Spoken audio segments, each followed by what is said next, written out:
السلام علیکم ورحمۃ اللہ وبرکاتہ۔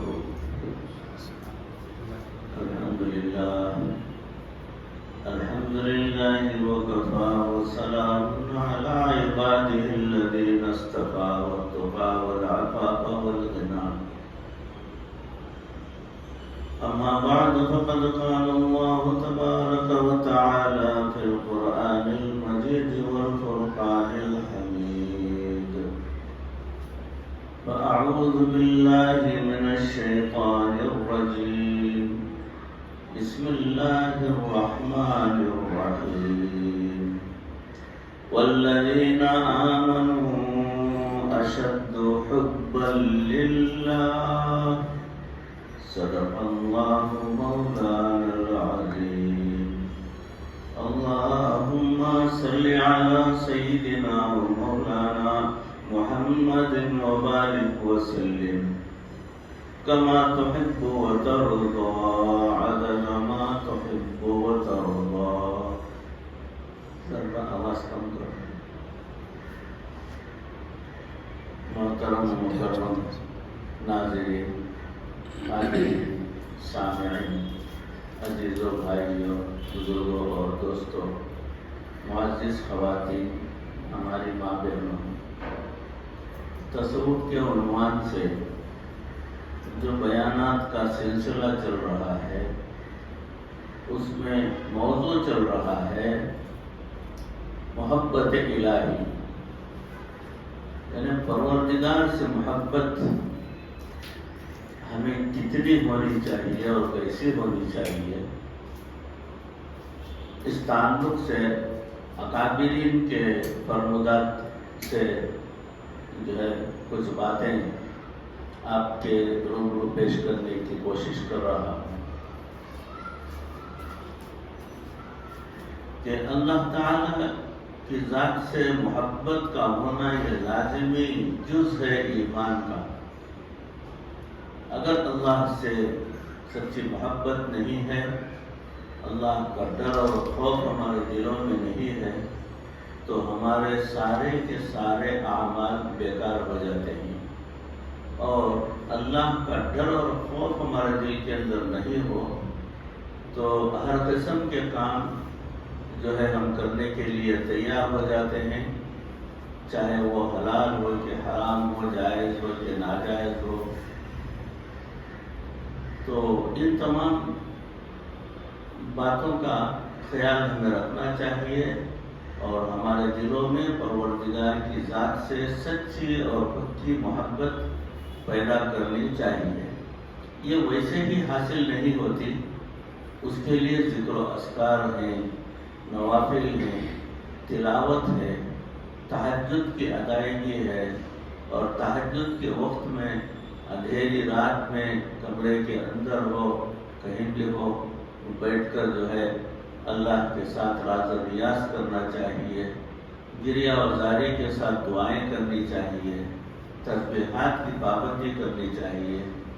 اس کے علاوہ شیخ کے بتائے ہوئے طریقہ کار کو اپناتے ہوئے جو ہے زندگی اگر گزارتا رہا تو انشاءاللہ ایک وقت ایسے بھی آئے گا کہ خشوع اور خضوع بھی پیدا ہو جائے گا۔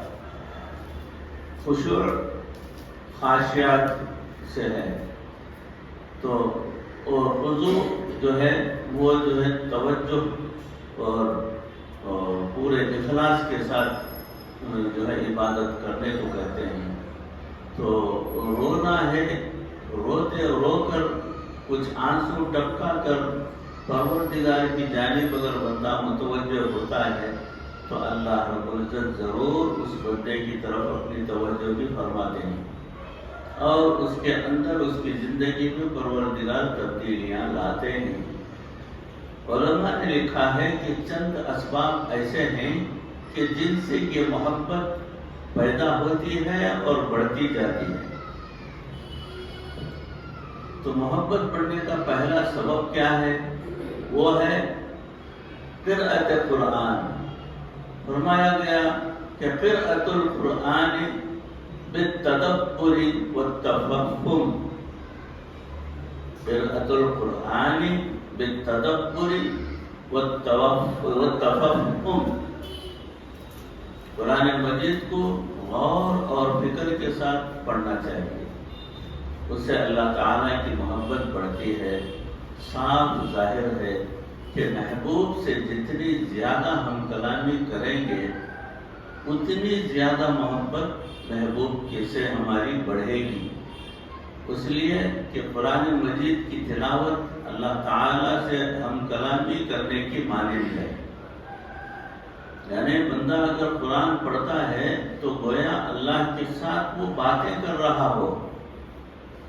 ایسا ہے. محبت الہی بڑھنے کا دوسرا سبب کیا ہے؟ دوسرا سبب یہ ہے التقرب الی اللہ بالنوافل بعد الفرائض، یعنی فرائض کے بعد نوافل کی پابندی کرنا جو ہے اس سے پروردگار کے ساتھ جو ہے تقرب اللہ کا حاصل ہوتا ہے. وہ جن چیزوں سے تہجد ہے، اشراق ہے، چاشت ہے، اوابین ہے، تحیت المسجد ہے، تحیت الوضو ہے، شکر کے نوافل ہیں، صلاۃ الحاجات ہیں، یہ سب نوافل میں سے ہیں. جب موقع ملے فوراً اللہ رب العزت کے حضور نیت باندھ کر کھڑے ہو جانا چاہیے. اس کی کیا وجہ ہے؟ اس لیے کہ ہم نہیں جانتے کہ کس جگہ کا کیا ہوا. سجدہ ہمارے پروردگار کو پسند آ گیا تو نوافل کے ذریعے سے اپنے دلوں میں اللہ تعالیٰ کی محبت پیدا ہوتی ہے. اور تیسرا طریقہ کیا ہے؟ کثرت ذکر سے اللہ تعالیٰ کی محبت ہمیں حاصل ہوتی ہے. وہ سبب کیا ہے؟ دوام ذکر ہی اعلیٰ کل حال باللسان والقلب، یعنی ہر حال میں زبان سے بھی اللہ کے تذکرے کرنا اور دل میں بھی اللہ کو یاد کرنا جو ہے اس کو کہا جاتا ہے.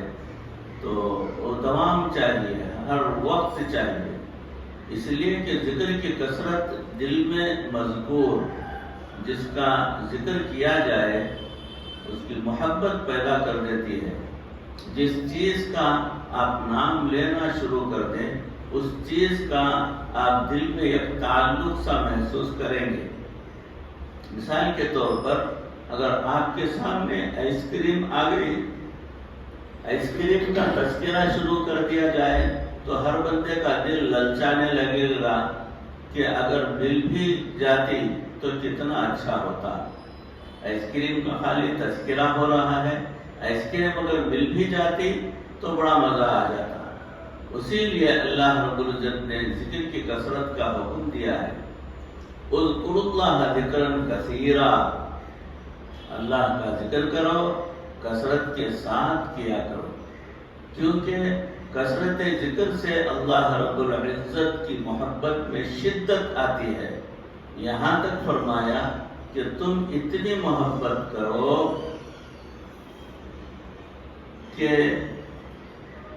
حتیٰ کہ یہ کہا جائے کہ یہ تو دیوانہ ہو گیا ہے. یعنی دیوانگی کی حد تک محبت کرنا چاہیے. ایک ہوتا ہے قانونی تعلق اور ایک ہوتا ہے جنونی تعلق. قانونی تعلق تو یہ ہوا کہ میاں بیوی ہیں لیکن ایک دوسرے سے طبیعت نہیں بنتی. خاوند کی طبیعت کہیں اور ہے لیکن بیوی گھر میں ہے، بچوں کی ماں ہے، اس لیے بس گزارا ہی ہو رہا ہے. اکٹھے بیٹھ کر کھانا بھی نہیں کھاتے، ایک دوسرے سے میل ملاپ کا سلسلہ بند ہے. بس مہینے کی تنخواہ دے دی کہ گھر چلاؤ، بچوں کا نظام چلاؤ. شادی بیاہ میں دونوں میاں بیوی بن کر چلے گئے. اپنے گھر میں دعوت کی تو میاں بیوی بن کر ان کے میزبانی کر لی. عورت بھی گھر کے سارے کام کر رہی ہے اور خاوند بھی جو ہے خرچہ وغیرہ دے رہے ہیں. اور لوگوں کی نظر میں اپنی شادی کو دھکا لگا رہے ہیں۔ یہ قانونی تعلق ہے۔ یہ جنونی تعلق بھی ہوتا ہے، وہ یہ کہ پسند کی شادی کی ابتدائی دنوں میں تو ایسا جوش و جذبہ ہوتا ہے کہ اس کے بغیر آرام بھی نہیں آتا۔ چنانچہ پہلے دفتر میں 10 بجے جاتے تھے، اب 12 بجے جاتے ہیں، اور جاتے ہیں پہلا فون جو ہے بزنس کا کرنے کے بجائے بیوی کو فون کر لیتے ہیں، اور درمیان میں بھی 2-4 بزنس کے فون اور 5واں بیوی کو فون۔ آپ ٹھیک ہیں؟ کیسی ہیں؟ کیا کر رہے ہیں؟ کچھ کھایا؟ کچھ پیا؟ آتے وقت کیا لیتا آؤں؟ یہ تمام باتیں ہوتی ہیں۔ فون پر کامنٹری ہو رہی ہوتی ہے، اور پہلے شام 5 بجے گھر آتے تھے، اب 3 بجے ہی بھاگتے ہیں کہ گھر پہنچوں، بیوی کے ساتھ بیٹھوں، کچھ بات چیت کروں، کچھ دل بہلاؤں۔ ایسا کئی مرتبہ ماں باپ کے پاس بیٹھنے کا وقت بھی نہیں ملتا۔ نوجوانوں کی شادی کا پہلا سال تو ایسا ہی ہوتا ہے۔ تو اللہ تعالیٰ فرماتے ہیں کہ میرے بندو، تم مجھ سے قانونی تعلق تو رکھو گے ہی صحیح کہ میں تمہارا پروردگار ہوں، لیکن میری چاہت ہے کہ تم میرے ساتھ جنونی تعلق رکھو، یعنی پورے دل کے ساتھ اللہ سے تعلق جوڑو۔ تمہیں بیٹھے میں یاد آؤں، اگر کھڑے ہیں تو میں یاد آؤں، چلتے وقت میں یاد آؤں، بیٹھتے وقت میں یاد آؤں، ہر کام کرتے وقت میں یاد آؤں، ہر وقت میرا ہی خیال تمہارے دل میں بسا رہے، تو تم میرے لیے اداس ہوا کرو، تو تم مجھے مس کرو، میری ہی یاد میں تمہاری آنکھوں میں سے آنسو نکلیں، میرا ہی خوف تمہارے دل میں ہو، میری ہی محبت دل میں ہو، جو کام بھی کرو بس میرے لیے ہی کرو، حتیٰ کہ ان صلاتی و نسکی و محیای و مماتی للہ رب العالمین کا نمونہ بن جاؤ۔ اللہ تعالیٰ بندے سے ایسا تعلق چاہتے ہیں، اور کثرت ذکر سے یہ کیفیت حاصل ہو جاتی ہے۔ ہمارے مشائخ اپنی خانقاہوں میں سالکین کو کچھ عرصہ رکھ کر ذکر کی کثرت کرواتے تھے، مخلوق سے جو ہے کاٹتے چھاٹتے تھے، کیونکہ ارشاد باری تعالی ہے وَاذْكُرِ اسْمَ رَبِّكَ وَتَبَتَّلْ إِلَيْهِ تَبْتِيلًا، اور ذکر کر اپنے رب کے نام کا اور اس کی طرف تبتل اختیار کر۔ جب تک تبتل نہیں ہوگا، یعنی لگاؤ اور تعلق نہیں ہوگا، اس وقت تک اللہ رب العزت کی محبت کا لطف اور مزہ نہیں آئے گا۔ اس لیے اگر کوئی اللہ تعالیٰ سے محبت کرنے کی بھی کوشش کرے اور ساتھ ادھر بھی دل پھنسا ہوا ہو، ادھر بھی دل پھنسا ہوا ہو، تو محبت کا مزہ اسے حاصل نہیں ہوگا۔ یہ رسمی باتیں تو کر لیتا ہے، مگر دل کی وہ کیفیت نہیں ہو سکتی جو ہونی چاہیے۔ ذکر انسان کو مخلوق سے کاٹ کر رکھتا ہے اور اپنے مالک سے جوڑ دیتا ہے۔ اس لیے بعض نوجوان جو مخلوق کی نفسانی، شیطانی، شہوانی محبتوں میں پھنس جاتے ہیں، ان کے لیے اس سے نکلنے کا ایک ہی طریقہ ہے کہ وہ کثرت کے ساتھ اللہ کا ذکر کیا کریں۔ ذکر کرنے سے اللہ تعالیٰ خود بخود دل کی حالت کو بدل دیتے ہیں۔ وہ دل پر کسی کا غلبہ ہوتا ہے، وہ آٹومیٹک ختم ہوتا چلا جاتا ہے، اور بالآخر اللہ تعالیٰ کی محبت غالب آ جاتی ہے۔ محبوب کی چاہت کو اپنی چاہت پر ترجیح دینے سے اللہ تعالیٰ کی محبت بڑھنے کا چوتھا سبب ہوتا ہے۔ وہ فرمایا ایثار محابہ علی محابک عند غلبات الہوی، جب اپنے دل کی چاہتوں کو پورا کرنے کا دل کے اندر داعیہ پیدا ہو چکا ہو، تو محبوب حقیقی کی چاہتوں پر ترجیح دینی چاہیے۔ اپنی چاہتوں کی اس قربانی پر انسان کو اللہ رب العزت کی محبت نصیب ہو جائے گی۔ مثلا دل تو چاہ رہا ہے آرام کرنے کو، لیکن کوئی دینی تقاضا ایسا سامنے آ گیا کہ سفر کرنے میں یا کسی سے ملاقات کرنے میں دینی فائدہ معلوم ہوتا ہو تو اپنے آرام کو اللہ کے لیے ترک کر دے۔ یہ چیز دل میں محبت الہی بڑھانے کا باعث بن جائے گی۔ اللہ تعالیٰ کے اسماء اور صفات میں غور کرنے کے ذریعے پانچواں سبب جو ہے بیان کرتے ہوئے فرمایا مطالعۃ القلب لاسمائہ و صفاتہ۔ اللہ تعالیٰ کے اسماء اور صفات میں غور کرنا یہ بہت ضروری ہے۔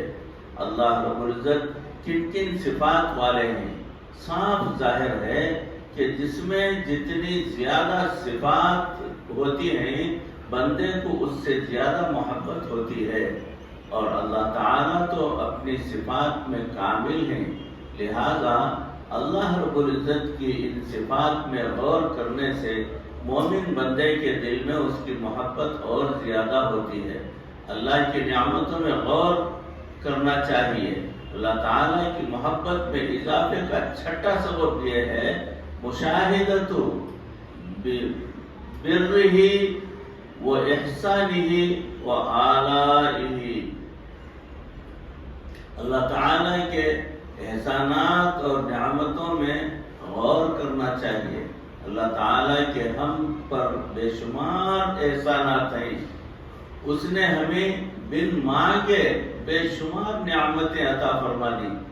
اگر اللہ تعالیٰ ہمیں بینائی نہ دیتے تو ہم اندھے ہوتے، اگر پروردگار ہمیں گویائی نہ دیتے تو ہم گونگے ہوتے، اگر پروردگار ہمیں سماعت نہ دیتے تو بہرے ہوتے، اگر پروردگار ہمارے سر پر بال نہ دیتے تو گنجے ہوتے، اگر پروردگار ہمارے ہاتھ پاؤں ٹھیک نہ دیتے تو لولے لنگڑے ہوتے، اگر پروردگار ہمیں لباس نہ دیتے تو ننگے ہوتے، پروردگار ہمیں کھانا پینا نہ دیتے تو بھوکے پیاسے ہوتے، پروردگار ہمیں گھر نہ دیتے تو بے گھر ہوتے، اولاد نہ دیتے تو لاولد ہوتے، پروردگار ہمیں مال نہ دیتے تو فقیر ہوتے، پروردگار ہمیں صحت نہ دیتے تو ہم ذلیل ہوتے، اور ہمیں عزت نہ دیتے تو ہم ذلیل ہوتے۔ آج ہم جو عزتوں بھری زندگی گزارتے پھرتے ہیں یہ سب اللہ تعالیٰ کا کرم اور احسان ہے۔ ہمیں چاہیے کہ ہم اللہ تعالیٰ کے ساتھ سچی ان کی نعمتوں پر غور کریں اور پروردگار سے محبت کو بڑھانے کی کوشش کریں۔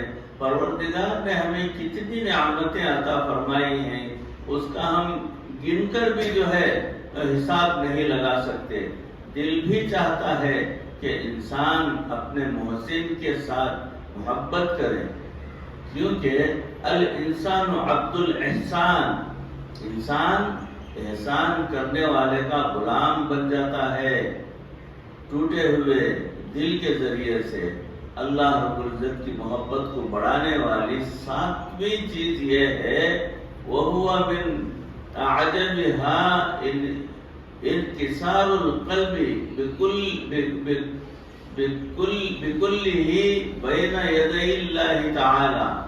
جب بندہ یوں اپنے آپ کو ٹوٹے ہوئے دل کے ساتھ اللہ رب العزت کے حضور پیش کرتا ہے تو اللہ تعالیٰ کی محبت ملنے کا باعث بن جائے گا۔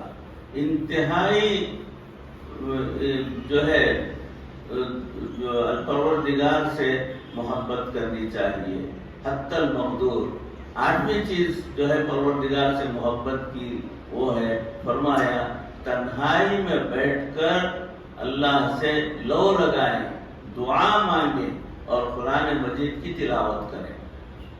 یعنی جب بھی موقع ملے تنہائی میں بیٹھ جائیں اور اللہ کی کبریائی کا تصور کریں اور اللہ سے محبت کا اظہار کریں اور اللہ سے آنکھوں سے آنسو نکالتے ہوئے جو ہے دعا مانگیں۔ تو پروردگار کو بہت پسند ہے. بندہ اللہ کے ڈر اور خوف سے آنکھ سے یہ خطرہ بھی اگر آنسو کا نکال لے گا تو پروردگار اس بندے سے بہت زیادہ خوش ہوتے ہیں. تنہائی کی ان دعاؤں میں کیا مانگیں؟ یہ بھی ہے اللہ سے محبت مانگیں. جب دعا مانگیں تو سب سے پہلی چیز اللہ سے محبت مانگیں. یہ محبت پروردگار کی جانب سے عطا کی جانے والی چیز ہے. یہ ہم خود اپنے جانب سے جو ہے اس کو پیدا نہیں کر سکتے. کوشش کر کے دیکھیے, رونے کی کوشش کر کے دیکھیے, نہ آنکھ سے آنسو نکلے گا نہ رونا آئے گا. وہ کیوں؟ اس کی عادت نہیں ہے. پروردگار سے پکی اور سچی محبت ہمیں نہیں ہے. ہم جو ہے جب بھی موقع ملے جھوٹ بول دیتے ہیں, جب بھی موقع ملے کچھ نہ کچھ بہانے بنا دیتے ہیں لوگوں کو. یہ تصور نہیں رہتا کہ ہمارا پروردگار جو ہے سن رہا ہے. میں میرے ساتھی کو بتا رہا ہوں, میرے دوست کو بتا رہا ہوں, میرے ملنے والے کو بتا رہا ہوں, اس کو اگر اس کو منانے کے لیے جھوٹ بول دوں تو چل جائے گا, مگر دیکھ رہے ہیں کون؟ پروردگار. تو اس کا جو ہے بہت خراب اثر, بہت برا اثر ہمارے دلوں پر جو ہے مثبت ہو جاتا ہے, اور ہمارے دلوں کے اندر شقاوت آ جاتی ہے. اس وجہ سے ہم بیٹھ کر اگر پروردگار کی ذات سے محبت پیدا کرنے کا جو ہے وہ کوشش کرتے رہیں, ویسا محبت پیدا نہیں ہوگی. اور رونے کی کوشش کریں, ہمیں آنسو بھی نہیں نکلیں گے. تو اس کے لیے سب سے اصل ضروری یہ ہے کہ بیٹھ کر تنہائی میں اللہ کو یاد کیا کریں, اللہ کا ذکر کریں, اور ہر وقت پروردگار کو اپنے روبرو محسوس کریں. جو بھی کام کرنے جائیں, چلو بھائی کام کرو, اپنا اپنا کام کرو. تو مالک بول کر ہٹ گیا اور ملازم کام کرتا تھا. جیسے مالک ہٹ گیا, ملازم اپنے دوسرے کام کے اندر لگ گیا. کسی کو فون کرنے لگ گیا یا آرام کرنے لگ گیا, کرسی کے اوپر بیٹھ کر گھومنا شروع کر دیا. مالک نہیں دیکھ رہا ہے نا, اس لیے. مگر اصل مالک تو دیکھ رہا ہے, ہر پل تمہیں دیکھ رہا ہے, اور وہ اپنے مالک کے ساتھ جو نمک حرامی کر رہے ہیں وہ یہ بھی پروردگار دیکھ رہے ہیں. اور اس کا برا اثر ہمارے اپنے دلوں پر ہو رہا ہے, اور ہمارے دل شقی ہو رہے ہیں, پتھر ہو رہے ہیں. تو دلوں کے اوپر کوئی اثر جو ہے بات اچھی بات اثر نہیں کرتی. تنہائی کی ان دعاؤں میں کیا مانگیں؟ اللہ سے اللہ کی محبت مانگیں. نبی اکرم صلی اللہ علیہ وسلم نے امت کو اس کی تعلیم بھی دی. کیا دعا سکھائی؟ اللہم انی اسألک حبک, اے اللہ میں آپ سے آپ کی محبت مانگتا ہوں, میں چاہتا ہوں. اس لیے انسان اللہ رب العزت سے اس کی محبت مانگے اور پھر ایسے کام کرے جو اس کی رضا ملنے کا سبب بنے. جو بھی کام کریں, اللہ کی رضا اس کام کے اندر مجھے حاصل ہوگی یا نہیں, یہ جو ہے اس کا محاسبہ کرنا بہت زیادہ ضروری ہے. 9ویں چیز جو آپ کو بتائی جا رہی ہے جس سے اللہ تعالیٰ کی محبت بڑھتی ہے, وہ کیا ہے؟ وہ ہے مجالسۃ المحبین الصادقین, یعنی نیک لوگوں کے ساتھ, سچے لوگوں کے ساتھ بیٹھ کر ان کی باتیں سننا اور ان کے ساتھ تعلق جوڑے رکھنا. نیک لوگوں کی صحبت کی وجہ سے ہمارے دلوں کے اوپر سے کدورت تھوڑی تھوڑی نکلنا شروع ہو جاتی ہے اور ہمیں خود پتہ نہیں چلتا, مگر ان کی صحبت پہ رہنے کی وجہ سے دلوں کے اوپر سے پرتو جو ہے تہ جو میل کچیل نکلتا رہتا ہے, نکلنا شروع ہو جاتا ہے. جب ایک وقت آئے گا جو سارا میل کچیل دل کے اوپر سے نکل گیا, تو پھر دیکھیے اللہ کے ساتھ پکی اور سچی محبت کیسی ہوتی ہے, اس کی لذت کیا ہے, وہ محبت کیا ہے, یہ آپ کو اس کا اندازہ اس وقت ہوگا. اس لیے میری گزارش آپ تمام سے کہ اللہ کے ساتھ پکی اور سچی محبت کرنے کے جو ذرائع ہیں، طریقے ہیں، اس کو اختیار کیجیے۔ وہ کیا ہے؟ اپنی شیخ کی صحبت میں بیٹھنا اور شیخ کے بتائے ہوئے احکام پر عمل کرنا اور شیخ سے تعلق جوڑے رکھنا، ان کے ساتھ بیٹھ کر جو بھی ان سے سنتے ہیں اس کو اپنے دل و دماغ میں بٹھا لینا اور اس کے اوپر عمل کرنا۔ ان چیزوں سے پروردگار کی ذات سے سچی اور پکی محبت ہو سکتی ہے۔ دعا کریں اللہ رب العزت ہمارے دلوں کو اس پروردگار کی محبت سے آراستہ کرتے، پیراستہ کرتے۔ پروردگار ہمارے دلوں کے اندر پروردگار کی محبت ہمارے دلوں کے اندر پیدا ہو جائے اور پروردگار کا کرم ہم پر ہو جائے اور اللہ رب العزت کی توجہ ہمارے دلوں پر ہو جائے اور ہمارے دلوں کی دنیا پروردگار بدلا دے۔ پروردگار کی رضا اور خوشنودی ہمیں عطا فرمائے۔ پروردگار مرتے دم تک کسی کا محتاج نہ بنا، ایمان پر اور کلمے والی موت پر ہمارا خاتمہ فرما۔ ربنا تقبل منا انك انت السميع العليم وتب علينا انك انت التواب الرحيم۔ صل وسلم على حبيبك سيدنا ومولانا محمد وآله وصحابه اجمعين برحمتك يا ارحم الراحمين والحمد لله رب العالمين۔ السلام علیکم ورحمۃ اللہ وبرکاتہ۔